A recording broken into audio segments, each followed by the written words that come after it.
I have always had a love-hate relationship with Romans 8:28. First, I never liked how people misuse the verse. Many people say all things work together for good and leave out that very important prepositional phrase, for those who love God and are called according to his purpose.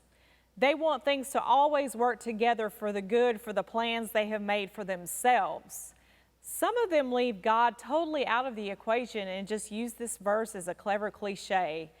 And when it doesn't work out the way they want, they get angry with God and claim his word isn't true. Their definition of good and God's definition are two different things. Second, in the midst of hard situations, I've often disliked this verse because I couldn't see the good. When things are bad, it's hard to find good. There are so many circumstances in life that are just hard to understand. I've been guilty of saying, I love you, Lord. I know you have called me according to your purpose. How can any of this be good? Again, God's version of good is nothing like ours. He sees the whole picture. He knows the end goal. We can only see what's right in front of us. Time after time, God has brought so much good, even when things looked like there was no way he could. Third, while I believe this truth for my own life after years of seeing God's good come to pass for me, I don't want it to work for anyone else. Is that true of you too? That person who maybe wronged you in some way, you really don't want God to do something awesome for them. You want them to be eternally punished. However, if they are in Christ, that promise applies to them too. God is still working for their good, possibly to draw them back to himself.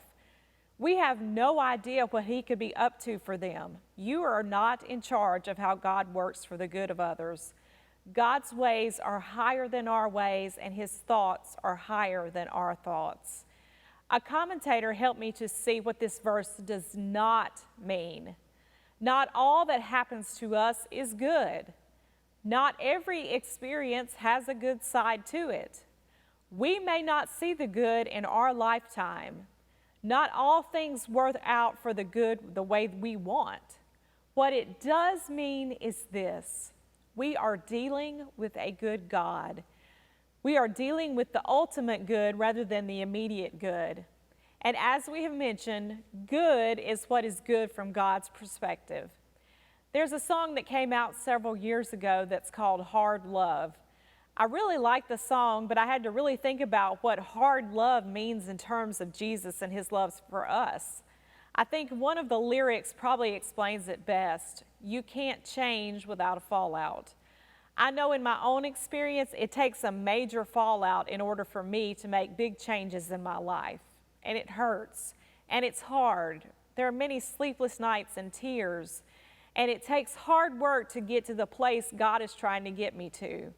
But what comes out of all of that is good, God's kind of good, the good that draws me and you closer to him, the good that allows you to testify to others that yes, all things do work together for good for those who love God and are called according to his purpose.